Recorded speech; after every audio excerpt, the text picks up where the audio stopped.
Chris, your humble community servant. This week we're here with Joe again, a fan favorite. Hello, everybody. Game designer extraordinaire. Yep. At least I like to think so. What have you been up to this week? Patchwork. Getting stuff ready for a big patch that we have coming out. The patch of awesomeness. Patch of awesomeness. The patch of awesomeness. The Unity 5 upgrade, optimization, other surprises. Yeah. Big changes on the way for 5. Big changes. Very exciting stuff.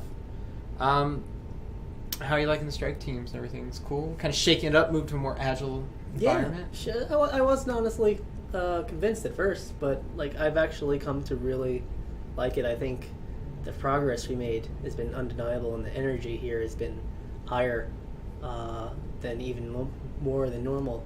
So we're still really excited about working on the project. New year, exciting changes coming through. It's great to see all this stuff just powering through Unity 5. Yeah. Strong performance boosts on a wide variety of hardware. And lots of other surprises that we're not allowed to talk about yet. So today, Joe, I know you do work with summer camps. I forget what it's called. Every now and then, I'll speak at Game Worlds, which is kind of like a summer camp here for teaching game design to students. And I've worked with kids in the past in other programs too. And we, get their foot in the door in game design, show them how to do things, show them what it takes to be a designer or an artist or a programmer or sound engineer, whatever we need. Hey, MC Colton TV, how you doing today? And that's awesome. So I thought, and you suggested it to me, I got to give you the credit, it would be great to have you come in and show me how to gray box a level. Yeah. And I guess the first question there is, what is gray boxing?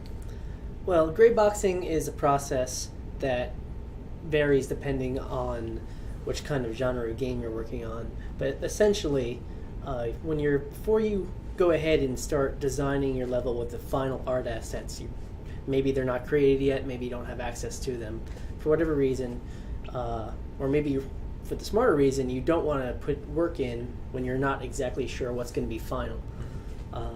We do a process called gray boxing or white boxing. It has many different names, where we take either static white objects and place them and form them into the shapes of buildings, bridges, decorations, anything in the map, and we form it there, we play test it, we see that, this is the direction we want to go with the map, and then either the environmental artist takes over and places the art assets and updates them, makes new ones, or the level designer, if we already have access to it, just places it in. It's exciting. Yeah. So how long does that process take to gray box a level? Is this a week's worth of work? Is this a day? Probably not. You generally want to start with a good idea of where you're going in the map. Mm-hmm. Paper, a design on a napkin even could work, or graph paper preferably. Get the idea, general flow where you're going. You want to know exactly, we like to call them around here beats of the level you want to hit. So a beat would be, say, Benaiah runs into this map. He's going to fight Shebeku, the Egyptian. Mm-hmm. Then, out of nowhere, a little bit down the road, we have Goliath burst through the floor, and he's like, "I'm back." Mecha Goliath? Yeah, Mecha Goliath. Mecha Goliath. I like that. So, those are the points that, design and management wants to see in the maps, so we know we have to hit those design points. So as long as you hit those, it could be relatively quick. It could go from a day. Probably don't want to spend more than 2 days, depending on the size of the map. Again, if, say, we were working on a 3D action game or a first-person shooter, like Super Noah's Ark 3D, the remake. But awesome. If we were working on that, there's a lot more line of sight. So, of course, as standing in a three-dimensional camera, you kind of have to look around, and you can see a lot more than a top-down action RPG. And we can mask this direction most of the time. Yeah, you can, we can do all sorts of trickery in our game, because we can mask whatever you don't see, and you actually will see a little bit of that today. But, those would take longer. But I would say a day and a half if you're, working promptly and you know what you're doing. Do you know what you're doing? Half the time. Okay, awesome. Well, let's dive into it. If you want to click on Unity, sure. And then click Unity. After you click on Unity, click that. Bam! Bam. This is Unity 5. This is Unity 5. Awesome. So take it away, Joe. All right. Teach me. Whew. Okay, where do we begin? So this is Unity 5. This is the editor in which we make 5 Guardians of David. Actually, we made it in Unity 4 and then upgraded it recently, as we mentioned. But not everything you see here is a part of the default package of Unity. For instance, this is a gray boxing tool / level design tool that we'll go into a little bit later in the video that helps us create these kind of assets. We have our own customizable tool set that we generated that helps us have some quick launch buttons. And our hierarchy looks a little more complex than the average package, but that's only, again, if you're familiar with what Unity looks like. If you're not familiar with game design and you're seeing this for the first time, it's pretty overwhelming. There's so much going on. But I'll try to give a quick rundown. So this obviously is your scene. This is where we see a level, and I already have kind of whipped up a terrain for us to work in, a little sandbox to play with, as you would. And we do most of our editing through there. We place our objects, we move things around, we pan the camera around, see all the different details, which is very lacking at the moment because this is pretty bare bones. And I can move around, zoom in, zoom out, and then we have all that space to work with. Now, we don't want to use all that space unless you have a supercomputer, so we just tend to stick with something smaller. Over here, we have our hierarchy. This is just a kind of hierarchical list of everything that's in this scene and where it lives. We can store it in folders, kind of like in Windows or OS X. And that should be pretty familiar to anybody who's used a file explorer in the past. Here's where we search our projects for assets, levels. We open up new scenes and stuff like that right here. This is essentially a file explorer just for our project. It's a lot of assets. Yeah, that's a lot. Generally, we just tend to work in the game data folder because there's even more if I do that. And then That's as a a level lot of designer, assets. yeah, I tend to stick with, here's all our acts 1 through 11, and then this is my little test scene that I put together for the project. Down here, I kind of have it hidden away, but this is our console. If I do something wrong, or if Unity is having a headache, it will yell at me and over here and tell me what's wrong so I can track down and debug the problem. And then here, finally, is the inspector. This is what controls all the properties of the objects in the scene. So if I were to select, right now I have the terrain selected, so we see all this crazy information. Different components that control the different aspects of the textures, like the grass and the rocks.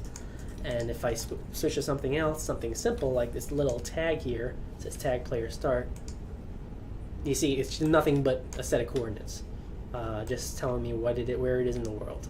So yeah, they definitely range from complexity. And when we want to test the game and run it, it switches over to game view, which we will in a little bit, and then you can actually play the game in the editor and have instant feedback to see if your level's working or not. It's good. Save you some time kicking off builds. You can just play it right in the editor. Yeah. Awesome. Of course, we always should, as a good designer, test the builds too, because there are always things that crop up in a build that don't crop up in the editor, or vice versa. So we always want to make sure that we're testing across grounds, but that will give you a good, indication of where you're going and if there's a problem or not. Especially, you just got to pay attention to that console right there. Okay, so that was a brief 101 on Unity and the editor we're doing. So, like I said, I whipped this up. I whipped up this terrain earlier today to kind of get us started, and I was thinking that we can start here, as the player start indicates, kind of have a little adventure down this path, go through around this bend, and then end up here. Now, the objectives what we're going to do for this Twitch is we're going to decorate it a little bit with the gray boxes. An example of what you could see here, I've kind of gray boxed out a little entrance for Benaya, who's going to be the star of our show, to come in from. And then we have this little one, which is just a cube sitting there, and I'm actually going to use this to basically create all the little effects we'll be adding later on. Going forward, we'll add other environmental assets provided by our art team. So I have them hidden away at the moment in the hierarchy. So if I just reveal them, this button, Magical. there they are. Magical. Simply magical. Now you can see a nice little lineup of all these different rock assets. These are just models. You can see the polygons on them. And we'll show you how an environmental artist or a level designer will use those models to make these cliff faces appear way more realistic, because I put some rock textures on them, but clearly you see some stretching. It looks funky. This is not something we'd want to ship in. So going on from there, we might do some lighting, and we can even show you how bad guys are put in. So I'll put in that. Are you not turning? Oh yeah, I know. Turn that folder on. There you go. We'll get into this a little later, but there we have some spawn points. Those are 3 little spawn points where bad guys will emerge and attack Benaya. And we can move them around, change them, do all sorts of stuff. Any questions so far? You're doing a really good job, man. I'm with you. So you have our base set up, and you have your world. You have all of your assets that you could possibly need, right? Some placeholder stuff for some texture. placeholder stuff. We're not going to go crazy with like little decorations and pots and pans and destructible objects. I figured for this Twitch, hour-long Twitch, we can just go through and show the mountains, and that'll be good enough for today. Of course, you may be wondering, how did I generate this terrain? If you're interested in terrain, there's a ton of tutorials on YouTube and other video websites for both Unreal, Unity, any engine you can think of, and they generally tend to work the same way. To give a quick summary, it's basically utilizing something called a height map. So it's actually just a still image of a black and white from like top down like that, and it determines height by granularity of light and dark. So say the lighter parts would be higher and the darker parts would be lower, or vice versa, depending on how you set it up. And then it just projects it, and that's exactly why you see this stretching. It's because it's doing it from the top down and not projecting the textures from the side. So you get, I don't know if we can see the wireframe. No, we can't see the wireframe unless I did this.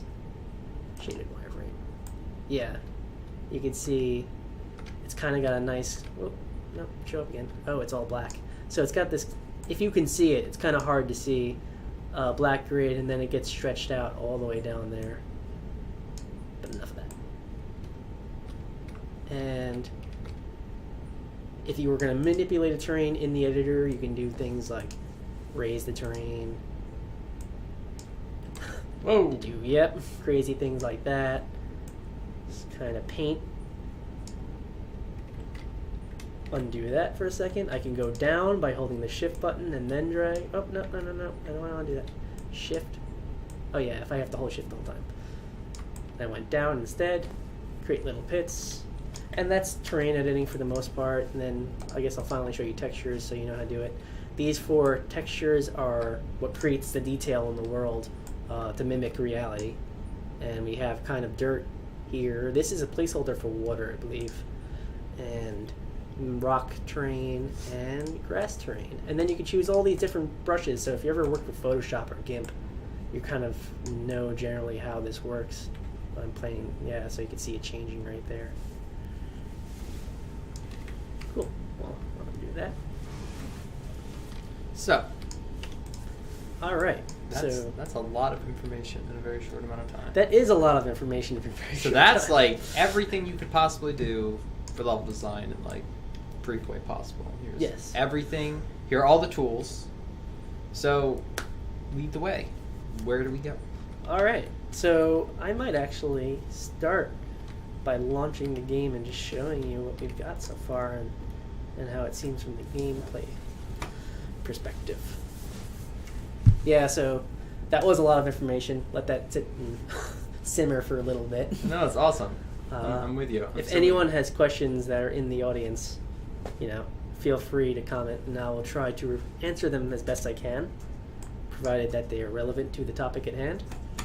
Or maybe they're not. I don't know. Oh look, see, this PlayPay box, like, yeah, I can make a map now. Exactly. There you go. There you go. That's all you needed. Yep, that's Go it. forth. Go. Well, Unity is free. I mean, we're using the Pro Edition, Yeah. but the Personal edition's free. Personal Edition is pretty well featured. And this is not too dissimilar from Unreal in terms of layout and UI, right? I mean, it's pretty. Well, yeah. Unity would sell you that. Oh, okay. Would have a smirk on their faces if you said that to them, because the Unreal Engine, which is a big competitor for Unity, very obviously molded their newer version, Unreal Engine 4, off of kind of Unity's layout. And it's a fully featured engine. It's probably one of the most prominent AAA game engines available. So, yeah, it's very similar to 2. You know, you can go back and forth and see some similarities, but then there's big differences, and you're like, whoa, that's, you know, I have to relearn this from scratch. Can he explain how he uses mechanics to use players while building? I guess what he's asking is, can you explain the theory of like why you would lay out a map a certain way? Oh yeah, sure. So if I'm going to leave it in the game mode, but I'm going to switch back to scene mode, and that's another cool thing of Unity. If I needed to, you know, this is just a side note, but if I needed to change something or wanted to see what this looks like, you know, over here, can I change that? Will it let me? No, that won't let me do it. But usually you can move things around. I can move these guys, or I move that. And, like, how does that affect it? That's a cool thing, but that's completely different. So, again, it comes back to the beats that we mentioned earlier. It goes back to things you want to happen in the level. You know, we're going to have Benaya enter the door. He's got to fight Shebeku, the giant Egyptian, and that's got to go down in some kind of wide arena, say, because that's how the story went down. And then we actually have to have Goliath come back. You know, Mecha Goliath has to come back, and a rain of fire has to come follow him, and the mechanical arms. And yeah, and then a new no mechanical bread skull. throwing. Yeah. And he just causes earthquakes in these acts. So you need to first figure out, like, okay, I want spawn there. You know, maybe Shebeku fight there, Mecha Goliath right here, and you kind of carve them to suit the needs of the level. So,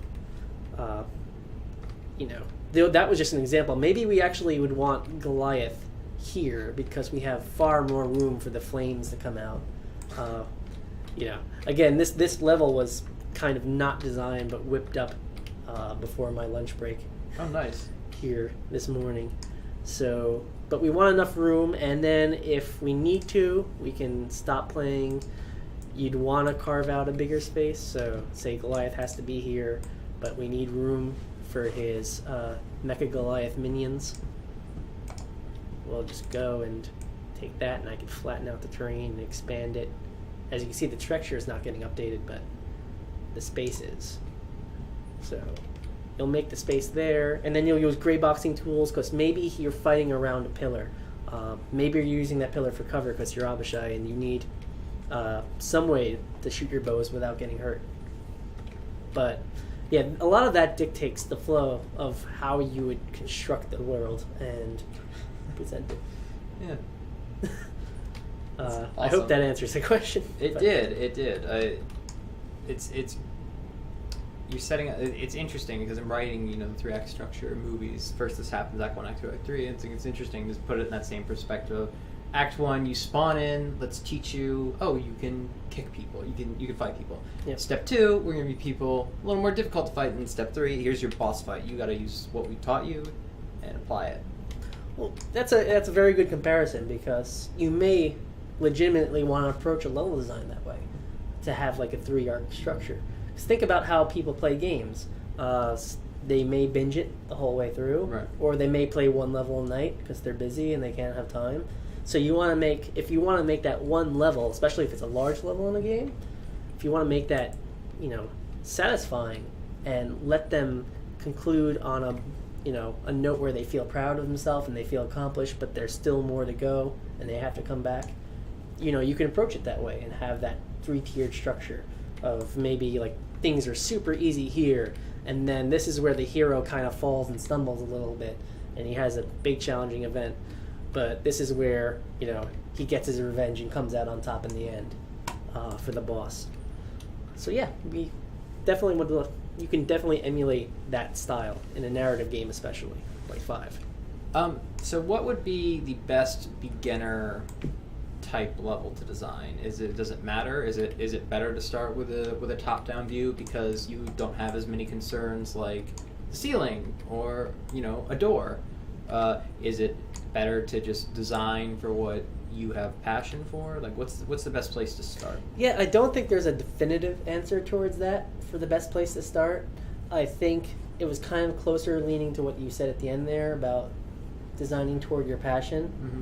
Because say you never played an action RPG or an RTS, or you don't really play isometric games that look down at you and you're not too familiar with it, and then somebody comes along, I mean, you play like shooters and stuff, and somebody comes along and says, well, the best place to start is these 2D things.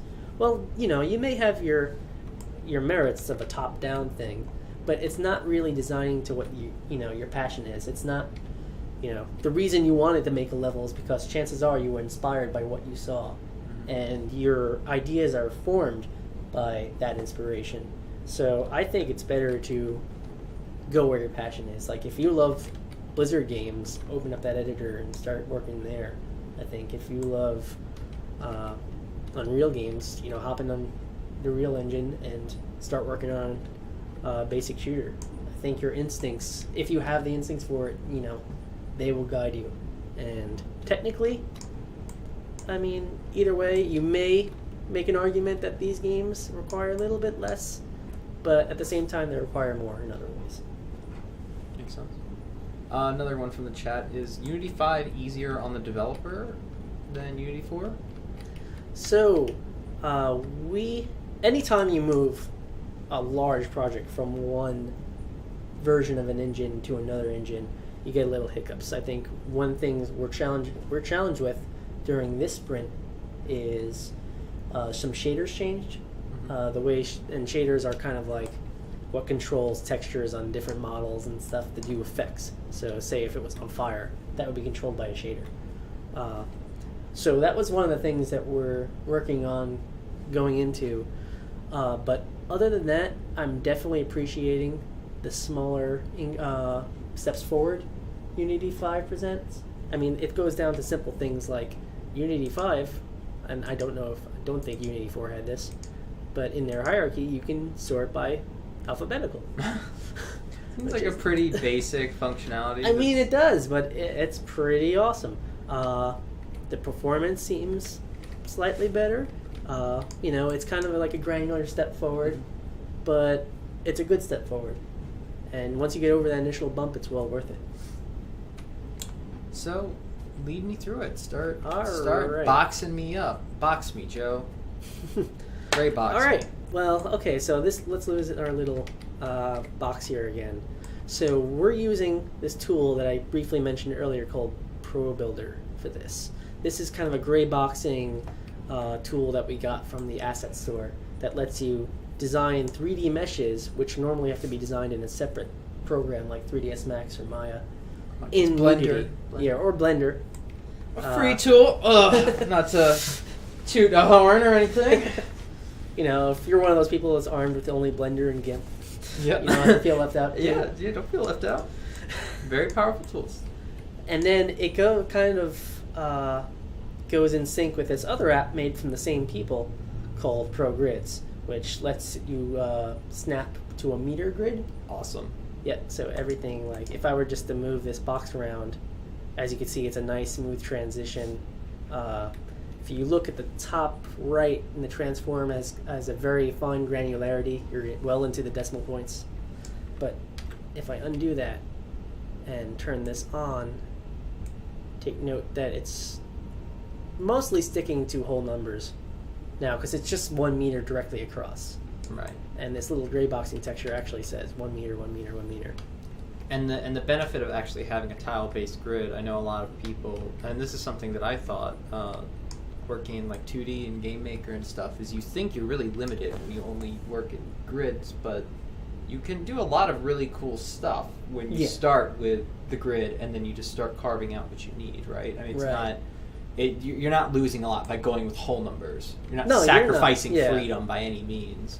Yeah, and we'll eventually transfer this to basically a smooth transition where I place it anywhere in the map, regardless of whether it snaps to a grid or not. But for its initial construction, I may just stick with it on the grid because it's just easier to manipulate that way. So maybe we're going to fence this in. I think that's what we're going to do. So I'm going to drag it over here. Well, I'm going to build the fence first, actually. So I'm just going to start using some keyboard shortcuts to select the different modes, the edge of the face, and I'm going to bring it out, take that, expand it up. Now that's kind of thick for a fence, so I'm actually going to bring down the grid. I can either type it in here on the screen, or I could use, nope, stop, go away. Keyboard shortcuts, I'm going to hit the minus button to bring it down to 0.5 meters. Nope, not that. Whoa. Yep, bring that in. Okay, so go to the top level of the product thing. See, now I'm just going to kind of turn this off and put it where I want it. And this is all you need for gray boxing. That's why it should only take you like a day or two. You don't have to go crazy and make all the designs you need to. I like this tool because you can do things like this really easily. And if you want to get detail, or maybe, the design for the asset isn't there and you want to show the artist how it should be made, you can have that ability to do that. And where does art come in here? Does art have to make the models? Do they replace are gray boxes essentially placeholders just get replaced with art? Or are there pretty much specs driven by the gray boxes? So the specs aren't really driven per se. So like you would, if you look in the hierarchy here, which is very confusing, I'm sure, to anybody who doesn't understand it. Like here's our object right here. It's selected. Mm-hmm. It's in a little folder called gray box. If the art would come in, replace it into the art folder, and then you could just simply turn that off. And they're no longer visible. Oh, and then they can just see the dimensions and say, okay, I need something at least 10 meters long. And yeah, this lets them see exactly what the level designer wants in this place. Oh, I set that to a trigger. That's not what I wanted to do. That. Alright, and then Unity actually has some simple box and cube shapes that you can create too. So if you don't want to go out and get the Pro Tools and you want to do something more simple, you can do this. You can go to Game Object, create 3D Object, and Cube. There we go. Now this is a regular cube and standard in Unity. I'm holding Control-Shift to kind of snap it to the floor here as I move it. And then you can use Unity's default transform tools to do the same thing.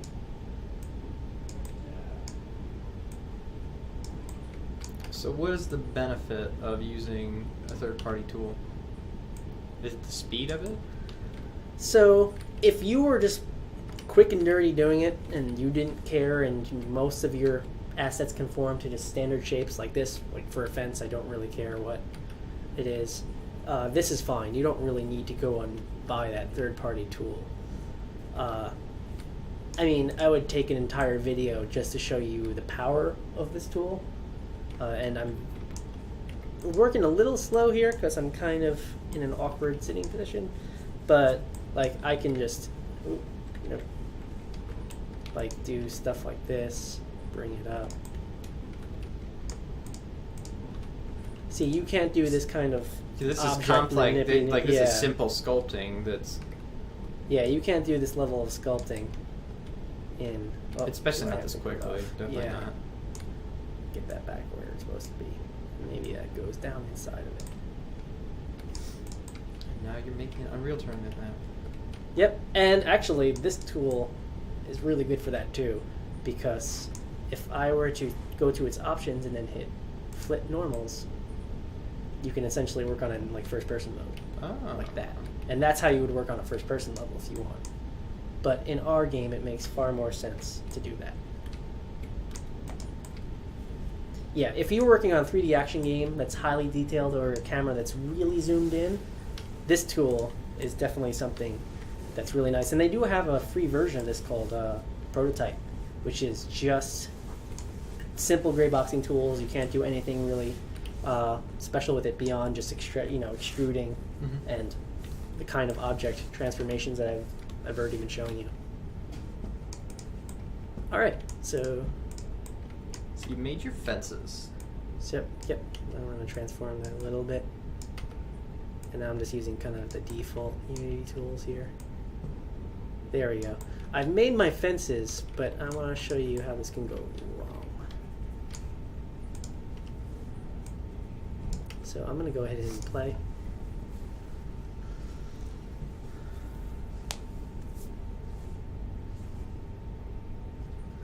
Now, Unity's actually kind of compiling the scene, so to speak, so it's not really frozen, it's just waiting. It's got a lot of boxes it needs to render. Yeah, it's got to figure out what the hell's going on. Excuse me. He should add drawbridge instead of terrain. Well, that's an interesting thought. It is. Yeah. It's insightful. And you can do a drawbridge pretty easily. That would be cool. So you set up your basic terrain map first, and then you start to fill in the pieces. So it's macro to micro. So you start with, here's the whole level. Now let's put the pieces of the level together. Right. Insert them to, so for instance, maybe you would set these fences up so someone doesn't jump into the river, right? Right. Like, which I've already kind of done. Ooh, we have our bad guys here. Get out of here, guys. I've already kind of set up what we call a collision pass, so I made sure in advance that you wouldn't be able to just fall off that cliff. It's disappointing. That would be funny. But look what happens with our fences if I just try to walk up to it. I kind of get stuck in it. Are these not set up with solids? Are these just... Nope. So we gotta go back in and then change the layer to wall. And then that will tell our game engine that we want this to be non-walkable space. This is just a wall that you can't bypass. And is that programmed by our engineers, or that's something in Unity as a default tool? You could set up a wall as a solid. Well, we set up the layer, and then it ties into another plugin that we bought called Apex, which handles our ground navigation. Okay. And then I'm actually going to show you something that's going to be quite scary. I'm going to turn the hidden colliders on, which we call the red boxes of death. And there they are. See, these are the actual hidden red boxes that are preventing you from traveling outside of the path we don't want you to take. So they're just kind of red boxes with a transparent material on them so you can see through them. And then we're going to hit, when we're satisfied, we're going to hit this button, which is Bake Grid. It was quick because we have a nice small map. Now I can turn these off again, and this should be no longer selectable, but we can tell in the editor by checking this out. Yep. If you see the red spaces, that means the player can go there. And the blue spaces are valid walking spaces. That's what determines the player's ability to move across the map. Yeah, I always tell the story that I set up a ball, and then I set up a plane, and I dropped the ball onto the plane, and it just went right through the plane.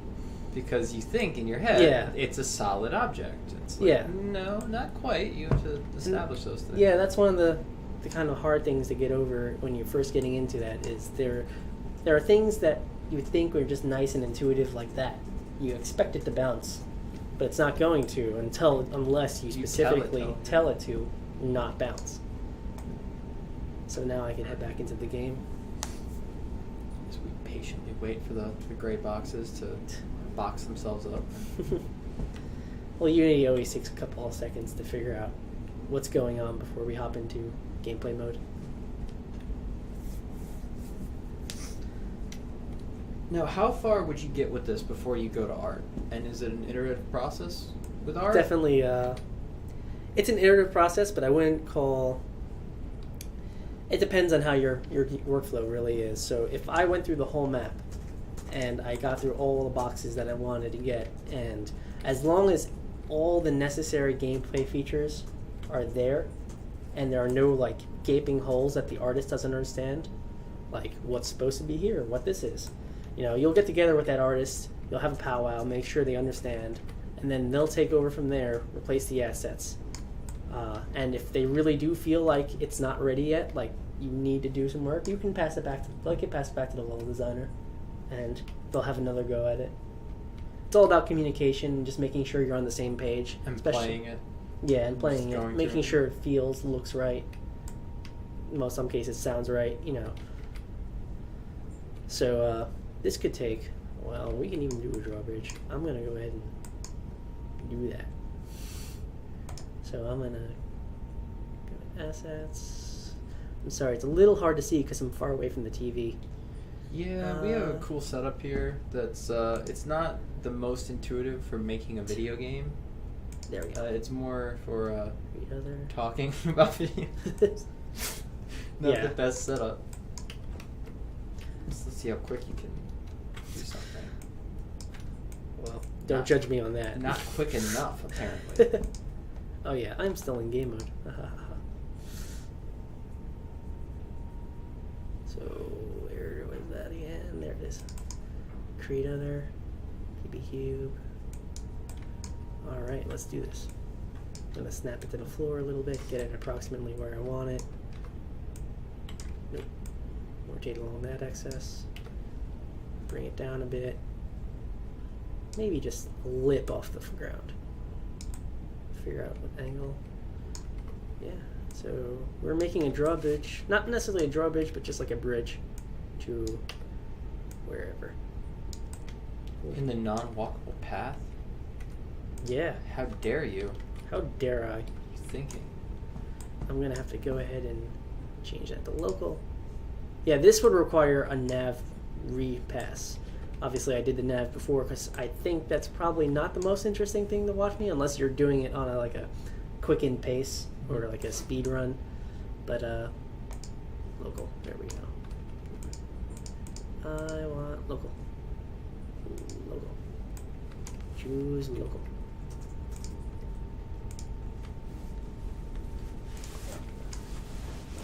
Oh, that's not more. Alright, so I have the grid off now, and Unity is not using its local coordinates right now. I might have to revert. Did you goober up everything, Joe?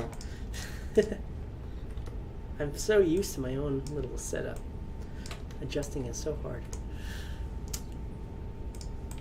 So, what is your personal philosophy on level design? Again, it depends largely on the game type you're working on. If you're working on an action shooter, actually it really depends on the design of the game itself too.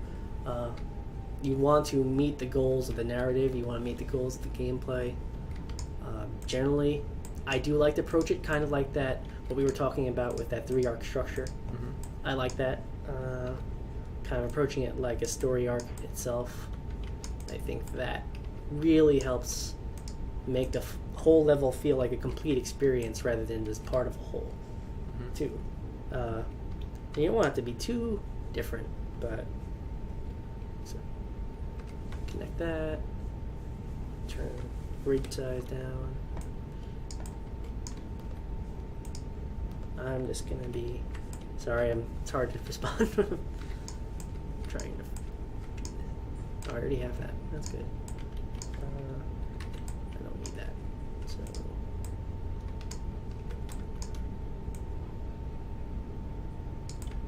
There we go.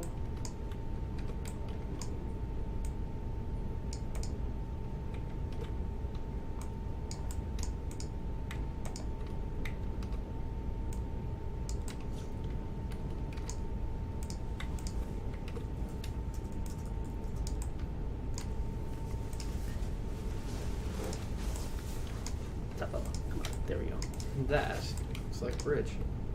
Yep. Now, turn that off. We don't need that anymore.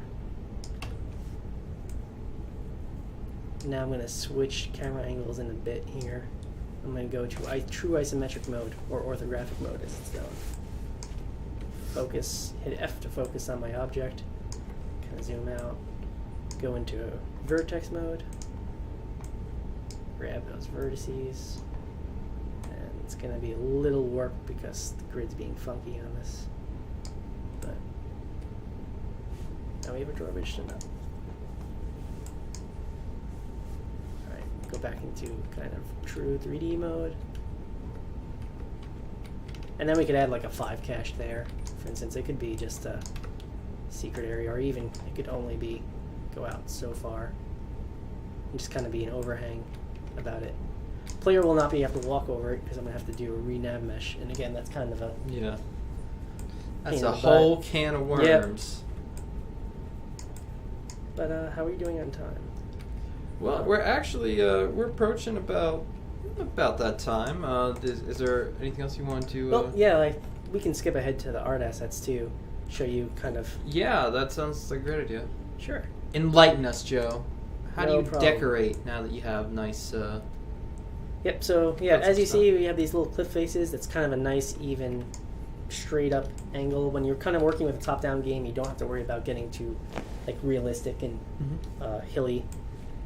So we're gonna. But this is not like quality enough for a game. How dare you?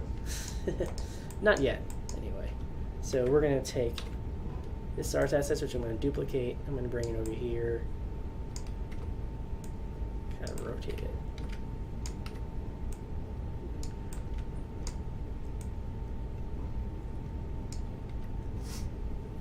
Rotate it maybe just a little bit, like that. Switch that to global, because I need to change. Alright. And sometimes you could just get away with using the same mesh over and over and over again. So I'm just going to go duplicate that. Move it down a little bit. Maybe rotate it somewhat. Let's go back to low. Rotate it down like that. Stick it in a little bit. Move it over, slide it.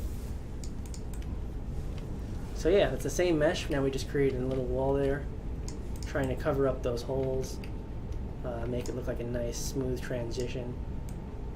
And then you can use terrain painting to kind of cover any seams that you might see. So right now we have the rock texture already there, but if we had nothing but grass, like that. Fancy. Yeah, it might look weird, but we can kind of take that down a notch. Take that. Kind of just add a segue into it, and then you can get really fancy with, opacity and stuff. But yeah, and then you just kind of keep going, grab different art assets if you really want to. Get over here.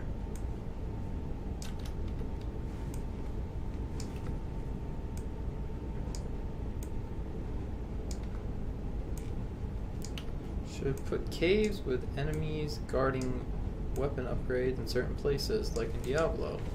Well, good news is there are several caves in the final game. Yep. With cool loot chests and secrets. So you should... Yep, we did spread a little secrets around in some chests. So if you actually kind of veer off the main path and explore a little bit, you'll come across them. Yeah, there's lots of stuff that you can see that Joe worked on. What were your levels? 8?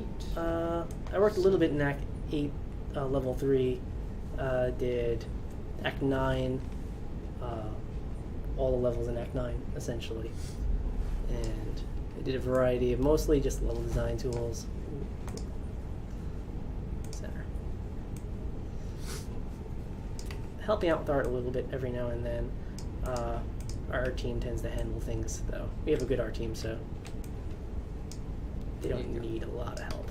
So these rocks, now you're bringing it to life, so to speak. Yeah. So it looks less like a carving and more like a right level now.